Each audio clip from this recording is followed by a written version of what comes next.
GTV ಕನ್ನಡಕ್ಕೆ ಸ್ವಾಗತ. ನಾನು ಸ್ನೇಹ ಬಡ್ದಾಳ್. ಈ ಚುನಾವಣೆಯಲ್ಲಿ ಸೋಲು ಗೆಲುವಿನ ರುಚಿ ಕಂಡವರು. 2018ನೇ ವಿಧಾನಸಭಾ ಚುನಾವಣೆಯ ಫಲಿತಾಂಶ ಹೊರಬಿದ್ದಿದೆ. ಗೆದ್ದ ಅಭ್ಯರ್ಥಿಗಳು ಗೆಲುವಿನ ನಗೆ ಬೀರುತ್ತಿದ್ದರೆ, ಸೋತ ಅಭ್ಯರ್ಥಿಗಳು ತಮ್ಮ ಸೋಲಿನ ಕಹಿ ಅನುಭವದಿಂದ ಹೊರಬರುವುದು ಕಷ್ಟ ಸಾಧ್ಯ ಎಂದೇ ಹೇಳಬಹುದು. ಈ ಚುನಾವಣೆ ಹೀಗೆ ಎಂದು ಅಭ್ಯರ್ಥಿಗಳು ತಮ್ಮದೇ ಲೆಕ್ಕಾಚಾರವಿಟ್ಟುಕೊಂಡಿರುತ್ತಾರೆ. ಆದರೆ ಮತದಾರ ಪ್ರಭು ತನ್ನ ಶ್ರೀರಕ್ಷೆ ಯಾರಿಗೆ ನೀಡುತ್ತಾನೆ ಎಂದು ಊಹಿಸಲು ಸಾಧ್ಯವಿಲ್ಲ. ಎಲ್ಲರ ಅಭಿಪ್ರಾಯಗಳನ್ನು ತಲೆಕೆಳಗೆ ಮಾಡಿ ಯಾವ ಪಕ್ಷಕ್ಕೂ ಬಹುಮತ ನೀಡದೆ ಅತಂತ್ರ ಸ್ಥಿತಿ ನಿರ್ಮಾಣ ಮಾಡಿಕೊಂಡಿದ್ದಾನೆ. ಇದೇ ಪರಿಸ್ಥಿತಿ 3 ಬಿಜೆಪಿ, 3 ಕಾಂಗ್ರೆಸ್ ಹಾಗೂ 2 ಜೆಡಿಎಸ್ಗೆ ನೀಡಿ ವಿಜಯಪುರದಲ್ಲಿಯೂ ಅದೇ ಸ್ಥಿತಿ ನಿರ್ಮಾಣವಾಗಿದೆ ಅಂತಾನೆ ಹೇಳಬಹುದು. ಮೊದಲಿಗೆ ವಿಜಯಪುರ ವಿಧಾನಸಭಾ ಮತಕ್ಷೇತ್ರದ ಅಖಾಡವನ್ನು ನೋಡುವುದಾದರೆ, ಬಿಜೆಪಿಯಿಂದ ಬಸನಗೌಡ ಪಾಟೀಲ್ ಯತ್ನಾಳ್, ಕಾಂಗ್ರೆಸ್ನಿಂದ ಹಮೀದ್ ಮುಷ್ರೀಫ್ ನಡುವೆ ಜಿದ್ದಾಜಿದ್ದಿ ಏರ್ಪಟ್ಟರೆ, ಬಿಜೆಪಿ ಟಿಕೆಟ್ ವಂಚಿತ ಎಎಸ್ಕೆ ಬೆಳ್ಳುಬ್ಬಿ ಜೆಡಿಎಸ್ನಿಂದ ವಿಜಯಪುರ ನಗರದಲ್ಲಿ ಸ್ಪರ್ಧಿಸಿದ್ದರು.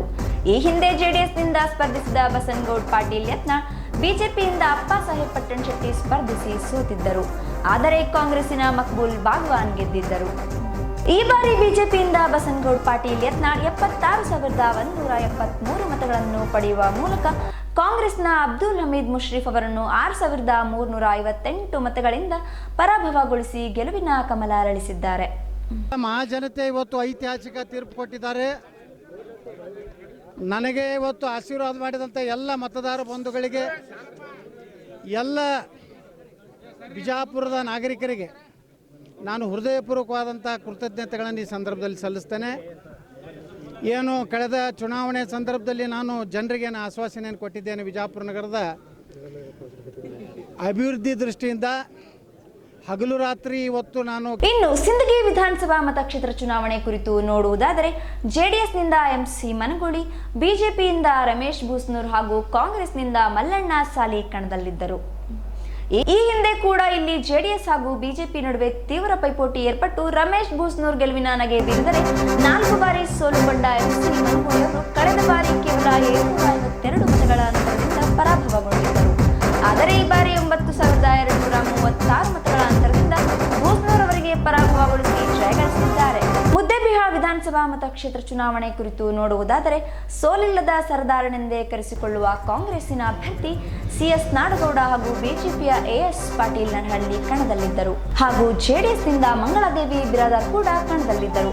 ಸಿಎಸ್ ನಾಡಗೌಡರವರು ತಮ್ಮ ಹಿರಿಯರು ತಮ್ಮ ಆಸ್ತಿ ದಾನ ಮಾಡಿರುವುದರಿಂದ ಅವರಿಗೆ ಈ ಮತಗಳು ಭದ್ರಕೋಟೆಯಂತಾಗಿತ್ತು. ಆದರೆ ಈ ಬಾರಿ ಮತಕ್ಷೇತ್ರದ ಜನರ ಜೊತೆ ನೇರ ಸಂಪರ್ಕವಿಲ್ಲದ್ದರಿಂದ ಸೋಲು ಅನುಭವಿಸಲು ಕಾರಣ ಎನ್ನುವುದು ಮತದಾರರ ಅಭಿಪ್ರಾಯ.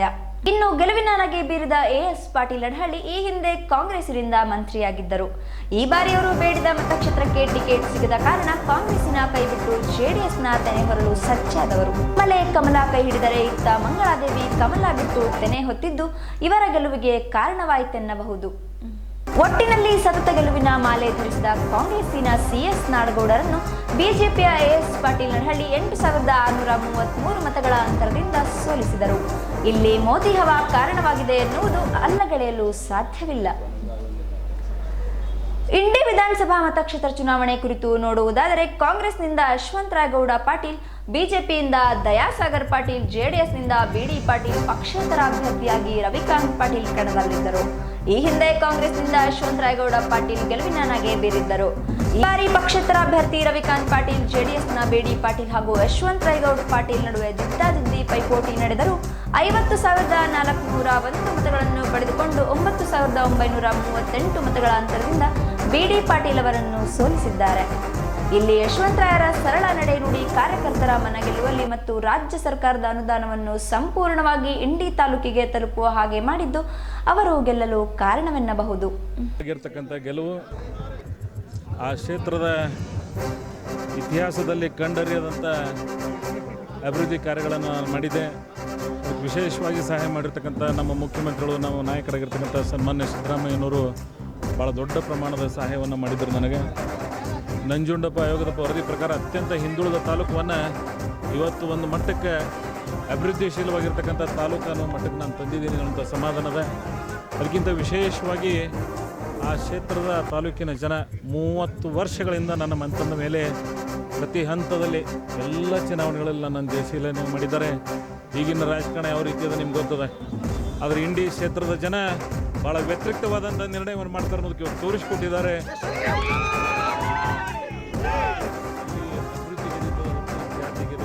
ತೋರಿಸಿಕೊಟ್ಟಿದ್ದಾರೆ ಕ್ಷೇತ್ರದ ಮಹಾಜನ. ಅದರ ಜೊತೆಗೆ ತಾಲೂಕಿನ ಇತಿಹಾಸದಲ್ಲೇ ಈ ಗೆಲುವು ಬಹಳ ಅವಿಸ್ಮರಣೀಯವಾಗಿರ್ತದೆ.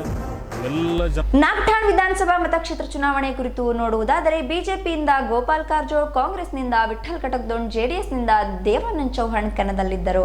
ಈ ಹಿಂದೆ ಕಾಂಗ್ರೆಸ್ ರಾಜು ಆಲ್ಗೂರ್ ಗೆಲುವು ಪಡೆದುಕೊಂಡಿದ್ದರು. ಈ ಬಾರಿ ಟಿಕೆಟ್ ನೀಡದ ಕಾರಣ ಬಿಜೆಪಿಯಿಂದ ಮುನಿಸಿಕೊಂಡ ವಿಠಲ್ ಕಟಕ್ದೊಂಡ್ ಅವರಿಗೆ ಕಾಂಗ್ರೆಸ್ ಟಿಕೆಟ್ ನೀಡಿತ್ತು. ಜೆಡಿಎಸ್ನ ದೇವಾನಂದ್ ಚೌಹಾಣ್ ಕೇವಲ 667 ಮತಗಳ ಅಂತರದಿಂದ ಪರಾಭವಗೊಂಡಿದ್ದರು. 5664 ಮತಗಳ ಅಂತರದಿಂದ ಮತದಾರ ಪ್ರಭು ದೇವಾನಂದ್ ಚೌಹಾಣರ ಕೈ ಹಿಡಿದು ಗೆಲುವು ನೀಡಿದ್ದಾರೆ. ಕರ್ನಾಟಕದಲ್ಲಿ ಪ್ರತಿಷ್ಠೆಯ ಮತಕ್ಷೇತ್ರವಾಗಿದ್ದ ಬಬಲೇಶ್ವರ ವಿಧಾನಸಭಾ ಮತಕ್ಷೇತ್ರ ಚುನಾವಣೆ ಕುರಿತು ನೋಡುವುದಾದರೆ ಕಾಂಗ್ರೆಸ್ನಿಂದ ಎಂಬಿ ಪಾಟೀಲ್ ಹಾಗೂ ಬಿಜೆಪಿಯ ವಿಜುಗೌಡ ಪಾಟೀಲ್ ಕಣದಲ್ಲಿದ್ದರು. ಕಾಂಗ್ರೆಸ್ ಹಾಗೂ ಬಿಜೆಪಿ ನಡುವೆ ನೇರ ಹಣಾಹಣಿ ಇದ್ದು, ಈ ಹಿಂದೆ ಎಂಬಿ ಪಾಟೀಲ್ ಕೇವಲ 4000 ಮತಗಳ ಅಂತರದಿಂದ ಗೆದ್ದಿದ್ದರು. ಸತತ 2 ಬಾರಿ ಸೋಲನ್ನು ಕಂಡ ವಿಜುಗೌಡ ಪಾಟೀಲರನ್ನು 29,715 ಮತಗಳ ಅಂತರದಿಂದ ಮತ್ತೆ ಸೋಲಿಸಿದ್ದಾರೆ. ದೇವರಿಪ್ಪರಗಿ ವಿಧಾನಸಭಾ ಮತಕ್ಷೇತ್ರ ಚುನಾವಣೆಯ ಕುರಿತು ನೋಡುವುದಾದರೆ ರೆಡ್ಡಿ ಸಮುದಾಯಗಳ ಅಭ್ಯರ್ಥಿಗಳ ನಡುವೆ ಜಿದ್ದಾಜಿದ್ದಿಯಲ್ಲಿ ಸೋಮನಗೌಡ ಪಾಟೀಲ್ ವಿಜಯ ಪತಾಕೆ ಹಾರಿಸಿದ್ದಾರೆ. ಈ ಹಿಂದೆ 2 ಬಾರಿ ಗೆದ್ದಿದ್ದ ಪಕ್ಷಾಂತರಿ ಎಎಸ್ ಪಾಟೀಲ್ ನರಹಳ್ಳಿ ಈ ಬಾರಿ ಮುದ್ದೇಬಿಹಾಳ್ ಮತಕ್ಷೇತ್ರ ಆರಿಸಿಕೊಂಡಿದ್ದರಿಂದ ಸೋಮನಗೌಡರಿಗೆ ಅವಕಾಶ ಸಿಕ್ಕಂತಾಯಿತು. ಇನ್ನು ಬಸವನ ಬಾಗೇವಾಡಿ ವಿಧಾನಸಭಾ ಮತಕ್ಷೇತ್ರ ಚುನಾವಣೆ ಕುರಿತು ನೋಡುವುದಾದರೆ ಕಾಂಗ್ರೆಸ್ನಿಂದ ಶಿವಾನಂದ್ ಪಾಟೀಲ್, ಬಿಜೆಪಿಯಿಂದ ಸಂಗರಾಜ್ ದೇಸಾಯಿ ಹಾಗೂ ಜೆಡಿಎಸ್ನಿಂದ ಅಪ್ಪುಗೌಡ ಪಾಟೀಲ್ ಕಣದಲ್ಲಿದ್ದರು. ಈ ಹಿಂದೆ ಶಿವಾನಂದ್ ಪಾಟೀಲ್ ಅಧಿಕಾರದಲ್ಲಿದ್ದರು.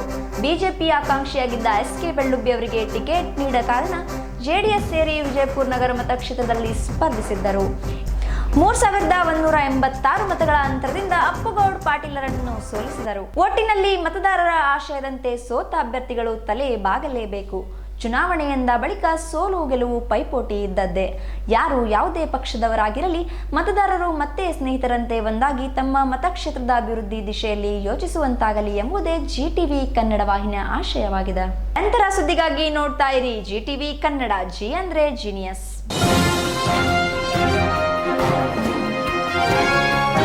ಇದು ಜಿಟಿವಿ ಕನ್ನಡದ ಕೊಡುಗೆ.